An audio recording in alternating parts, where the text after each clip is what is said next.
talking to book people about books and other stuff. Hi, and welcome to another episode of Talking to Book People about books and other stuff. And today I'm going to speak to a friend of ours, friend of the shop, novelist who lives in the Bath area, not so far from where I'm sat right now, and that is Hannah Richell. And she is the author of The River Home, which again is a book set in and around Bath, which is very exciting for us. And it would have been even more exciting because we were hoping to hold an author event with her in April, but of course that's had to be postponed for now. She also wrote The Shadow Year, The Peacock Summer, and Secrets of the Tides, and it's going to be great to catch up with her and just to see how she's handling this whole situation, how it's affected her writing. So I'm going to give her a ring right now. Hello, welcome. How's it going? Where are you? Are you at home? I mean, I don't really need to ask because I know that you're not too far away from me, unlike some of the people I've chatted to. But you're at home and you're seeing this out at home, right? Yeah, locked down at home, starting to feel the pressure a bit of the sort of relentless days. But yeah, we're at home. Fortunately, we're all well and safe. So yeah, things are just plodding along. Do you think it feels a bit different now that we're several weeks into it? It's been interesting, I think. You know, initially there was a sort of element of shock that we were sort of coming to this point of actually having to all stay at home.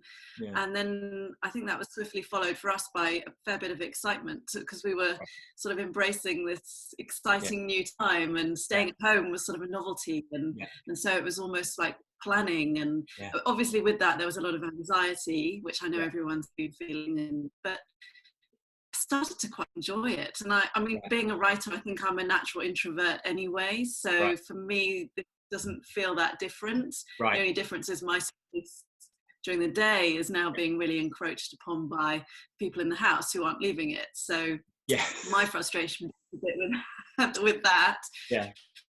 As it's gone on, it has changed, and I don't know how it is in your house, but for us, I think we're all just starting to feel a little bit more frustration, and it's getting harder for the kids. I think they're just starting to come a bit with boredom. It's tough. Very fortunate, you know, we're living in a lovely area, and we've got a garden, and we can go out for nice walks. You know, fundamentally, we're all okay here, so we're lucky. Have you been writing in this time? Were you writing anyway? What stage were you at in terms of, you know, professionally when this hit? Yeah, so I was drafting a novel, and in the early stages of writing my fifth novel. So then obviously the lockdown happened, and I decided to lock down with my partner who lives in Bristol, so he's come over here, and his kids, because we're sort of isolating as two bubbles, his kids have to come. So we've had sort of 7 of us in the house at some point. So yeah, my writing and just my general kind of creativity has massively fluctuated, and I found my attention span has kind of changed, which I've heard from a lot of writers and creatives, that people are struggling at the moment to focus and find that sort of intense concentration that you need. Is that because of the family side thing and other people, or is it just also because of what's going on in the world and you're just kind of drawn to, I don't know, charts of, you know, COVID charts? I think for the first 2 weeks I spent a lot of time refreshing my news websites on my laptop and really not focusing on anything other than what was going on and the latest headlines.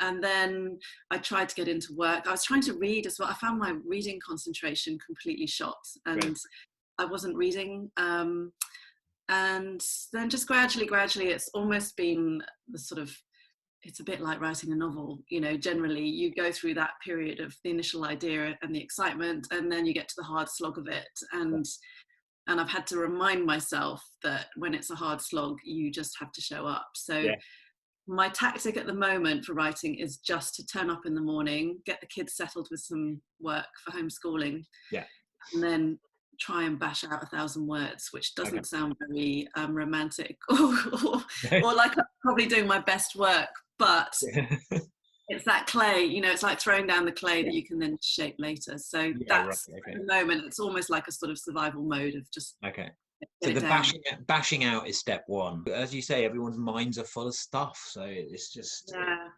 it must be incredibly difficult. And what about reading? Have you, since it's sort of settled a bit, have you started reading more as well? Has that now picked up again, or are you still finding it tricky to focus in? No, I've fortunately fallen back in love with reading. So Right. there was one book that got me back into it, and I think I just needed to find that, the book that you can't put down. Yeah. And for me, it was Daisy Jones and the Six Oh, by right. Okay. Yeah. Tara Reid Jenkins, Yeah. which is probably what my late husband would have called a rut buster of a book, because you Right. just can't put it down. And Right.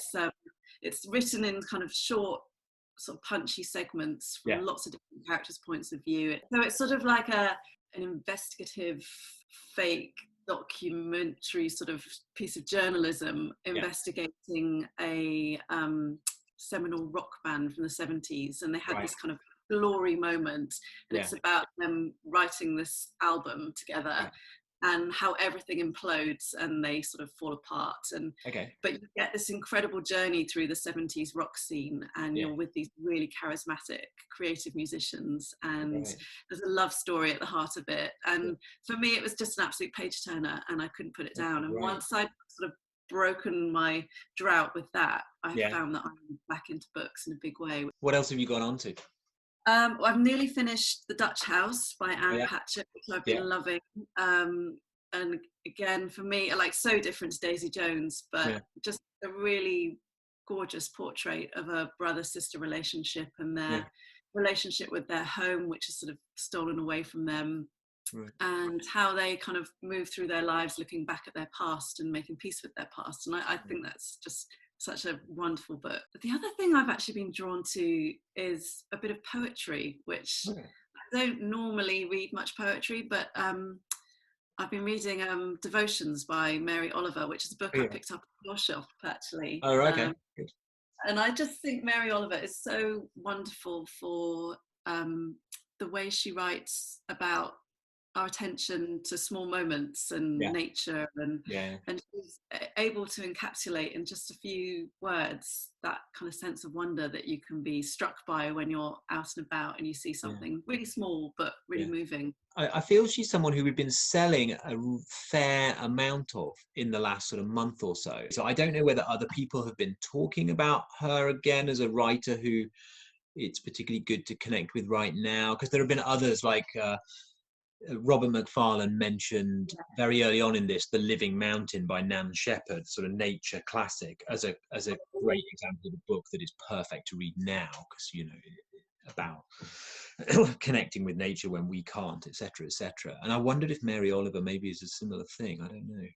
I definitely think it's a similar vibe, and I mean, Robert Macfarlane's another great example of his books are brilliant escapism for getting out and experiencing what nature can give back to us. And I think we spend our whole time talking to customers all the time about using books as a way to travel, using books as a way to experience the world, except now it's not just a question of experiencing the Far East in the 1930s or something through a novel. You need a novel or poetry just to experience a hedgerow or whatever, because you can't we're so limited in our scope at the moment. I just remembered another book I've just read, which is coming very soon by Kate Riordan, called The Heat Wave, and that's set in Provence in a really hot, sultry summer in a beautiful villa. And it's a really ripping thriller. But for me, part of the joy of it was obviously just being able to sort of breathe the lavender and the heat and all the sort of sense and sensory wonder of France and sort of being here. I was like, it was a great escape. So you, and then by the sound of it, Kate, if her book's coming, in near, are both in this unfortunate kind of cohort of writers who've had books released right in this period of time. So I just wondered if you could talk about what that's been like. Has it been it seems like it's going to be very tough. I mean, obviously it's frustrating, but in the grander scheme of things, you obviously kind of, pick battles and understand what is achievable and what isn't. I think what's been really interesting is the way everyone's adapting. There's just been such a sort of upsurge in the way publishers are connecting with their readers and the way writers are connecting with their readers. So I think it's just about being a little bit more savvy, but obviously it's disappointing when you have events that have to be cancelled, and I'm sure lots of writers will be struggling at the moment because it's just a different kind of world, and what we're looking at longer term, none of us really know. But we're very lucky at the same time in that we can work from home. And I think it's always about the long game when you're in sort of the business. So the joy of writing keeps you going, and that's what you just have to focus on. So actually, by the time a book comes out, you're already on to the next one anyway. And I think the other thing that's giving me a little bit of hope is that my paperback isn't out yet. So as soon as the paperback hits, then obviously there's another chance to kind of promote the River home. So who knows what kind of world we'll be sitting in then.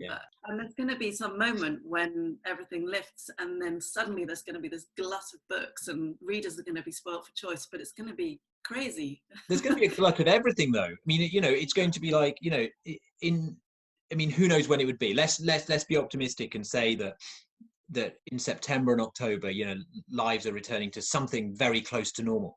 In that case, there's going to be every major sporting event on the planet is going to be crammed into 3 months. They've all been postponed. Every festival, every book release, and everyone's going to want to go on holiday. It's just the small things I miss, like being able to walk down the street and wander into a shop at random and not worry about, bumping into someone and, keeping that distance, and choosing to go and have a coffee somewhere, or, it's small little moments of the day, little privileged moments that I kind of miss. So listen, it would have been, was it April the 20th, April 21st, you were due to have an event at Mr. B's, and we would have been able to chat about the River home. So for those who haven't, who bothered to sort of watch us wittering and who haven't actually had a chance to come across the book, can you just tell me a bit about it? Well, I describe the River home as it's a family drama. It's about a kind of very loving but very dysfunctional family who are coming back together for one tense week. One of their clan, Lucy, the middle daughter, is getting married. She's doing it in a complete rush, and she's called everyone back to the family home, which is a lovely kind of rambling stone farmhouse on the banks of the River Avon, not too far from here, but in a made-up village. Okay. And she wants everyone to come back for this celebration. But it's in the reunion that everyone within the family is going to have to sort of face the tensions and the secrets from their past, and hopefully find a way to heal.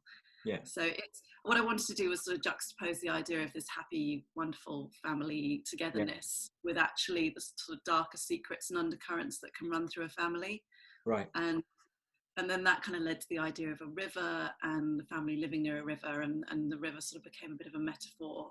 That meant different things to different characters within the book. So when you've got a family that is sort of harboring whatever it might be, secrets, grudges, problems from the past, a wedding seems like a great kind of setup for that. I mean, it's those moments, I guess, in family life where everything can suddenly, tensions can rise, extreme emotions. Exactly. That's what I wanted to play around with, really. And I kind of wanted to show that within these sort of wonderful moments of our life, we can also carry the sort of darker, sadder moments too, and that often they can sort of help each other. We all go through life and we all experience loss or sadness or sickness or tragedy or whatever it might be. And it doesn't mean that you can shut the door on those. So sort of what I was trying to do was show that what we carry can actually help to illuminate and make us appreciate the more beautiful moments as well. So the idea is that this family, they are quite fractured, and they do have some pretty sort of dark things that have happened to them in the past, but it doesn't mean that they don't love each other, and it doesn't mean that they're not trying to find a way to connect again. You've got a character in there who's a writer. Is that the first time you've done that in or as a major character? And how was exploring that? Did it automatically make that character easier or more difficult to write? Did you sort of have to strain against autobiography, or does it just mean that because the thinking of a writer, actually it came easily? You're right, I haven't written about a writer before. My last book had an artist in it, and I think that started a bit of a dialogue in my own mind about the idea of creativity and how creativity works and what happens when you get frustrated with your creativity. So there's a lot of that in the last book. And then I think it was natural to make Kit, the mother in this book, a writer. And in fact, her partner Ted is also a writer. He's a playwright. And I think there were two reasons why I did that. I wanted to explore the tension between the two of them in terms of, you know, what happens when one person is wildly successful and the other person feels frustrated and slightly squashed in their career. And also that idea of being stuck creatively. I had a period in my life where my life sort of changed very, very dramatically, and I found that I couldn't write for quite a long time, and I found that incredibly hard. So actually that was again another sort of idea that was simmering in the back of my mind about sort of creative frustration and what happens when something serious happens in your life and then you can't find your way back to what gives you strength or purpose or keeps you going, really. So that's sort of what Kit's journey is, and that's where she's going with this book. And that's interesting about the mental strain, I guess, that can have as well when that happens for creativity, and it brings us back into the real world for a moment, because I was talking to Jessie Burton and she was saying that she felt there was this tremendous pressure early on in this COVID situation on writers and creatives, because in the media and maybe on social media as ever, there was a lot of people saying, oh, this is great, this is what a chance to be creative, this is when I can write my novel. Everybody was having a crack at writing, you know. And if you are actually a novelist or an artist and you're sitting there like everyone else worrying about the state of the planet and actually unable to focus, it's another example of when you then, of how heavy that can weigh on a creative's mind. True. I saw a brilliant tweet from someone that was very sarcastically saying, oh yes, the perfect writing conditions, global pandemic, you know. Right. And it made me chuckle, because Jessie Burton is absolutely right. I think there was this kind of sudden like moment of, oh well, you know, of course we should all be producing and creating and, you know, reflecting, you know. It was suddenly, you know, questions or responding maybe as well. Should I be writing about, you know, this in my book? You know, how do you now set a novel? Where do you set it? And do you need to reference this extraordinary thing we're all going through? And because it's almost like there's intersection now between the post-COVID world and now this new world that we're living in. And reading scenes in books where people are, you know, milling about, just, you know, happily, you know, bumping into each other. Suddenly it feels really strange. Did you find that? I'm finding that. I'm hearing that from lots of people. I was reading a book, I was reading Washington Black by S.E. Edugyan, which is set in the 19th century, and they all go to a hanging, right? So it's not, it's obviously not now, it's very clear, but I'm still saying, I couldn't, you know, what are they doing? Well, this is all crowded, what are they doing? At the moment, what I'm writing is set sort of pre-COVID, so I'm just going to stick with that, I think. Perfect. The setting though for River Home, you mentioned it's fictional. Do you have it as a real place in your mind, or is it a place of your imagination?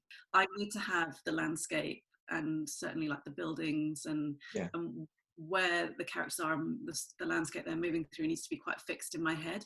But I think it's generally always fictionalized to a degree.